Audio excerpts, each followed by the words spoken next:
All right, Coach, always fascinated Final Cuts and how that impacts your world, and just wonder how locked in you were to that, because that has great impact on the guys you'll be sending out there. Yeah, I say it's everything. I mean, I was talking to Dan just the other day, and I'm like, man, I'm so excited now because at least now you know exactly what you got to work with, So in the whole preseason, you're just playing a bunch of guys all over the place, different positions, trying to figure out what they do well, don't do well, and then finally you get, okay, here's the group you get to use, and how can we make, 11 guys play the very, very best.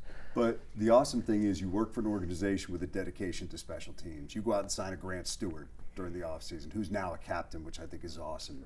Final Cuts, you bring in a Daniel Thomas. These are guys that can be core special teams players, and that's got to really give a boost to what you do. Yeah, there's no doubt. Obviously, I'm fortunate. I mean, this game comes down to the players and the organization. Coach Campbell, the emphasis that they put on special teams is outstanding for us, and it's going to be a huge part of the game, especially this year with the new kickoff rule. It's going to be a major factor. Wanted to ask you about that. Did we learn anything from the preseason about how teams will handle this, or are we just like, all right, we'll see what happens in the regular season? Yeah, I think, I've learned a lot over the last year, but also the preseason, just the whole kickoff return, how best to play it. I mean, the bottom line is you have to force the team to return the ball, and you can't give them the 35-yard line, and you should be able to stop them inside of the 35.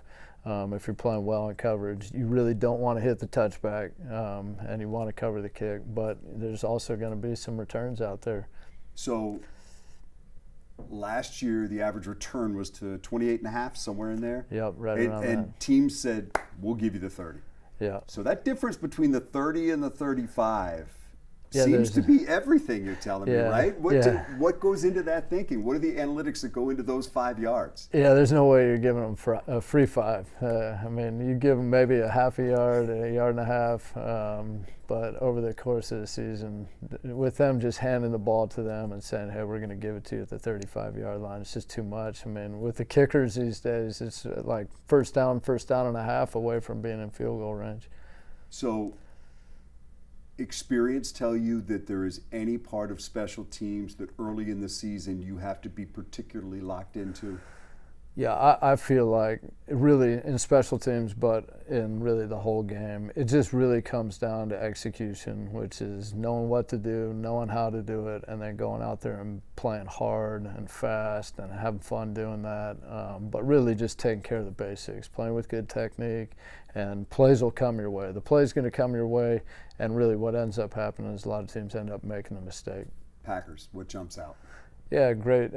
So this coach, their special teams coach, has been around a long time. Him and I have gone against each other a long time. I got a great deal of respect for him. And their unit, they always play physical and strong and tough and aggressive. They got some good returners back there. We'll find out kind of who they end up using, but they got a good selection of options. And so we're going to have to go play great team football. You, like everybody else, final thing here. I mean, you go through the whole off-season, 6 weeks of training camp, 4 preseason games. You love getting down to one that counts now. Yeah, this is what it's all about. The preseason stuff is fun in its own way, but there's just nothing like opening day in the National Football League. It's incredible.